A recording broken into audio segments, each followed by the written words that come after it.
Homeopathy మాత్ర ఉంటది కదా! చిన్నగా హోమియోపతి మాత్ర.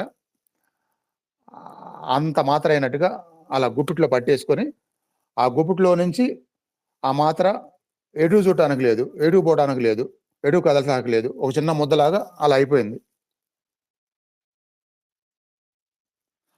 అలా అయిపోయినట్టుగా శరీరం అయిపోద్ది, ఆలోచనలు అయిపోతాయి, శ్వాసలు అయిపోతాయి, అన్నీ అయిపోతాయి అంత చిన్నగా.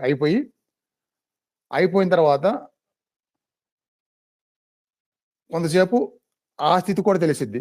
కొంతసేపు అంత చిన్న మాత్రలాగా అయిపోయినప్పుడు దానికేం జరుగుతుందనేది ఆ స్థితి కూడా తెలిసిద్ది. ఆ స్థితి కూడా తెలిసిన తర్వాత దాంట్లో ఉండిపోతాం ఇక. ఆల్రెడీ ప్రత్యాహార స్థితి వచ్చింది. ఇక దాంట్లో ఉండిపోతాం.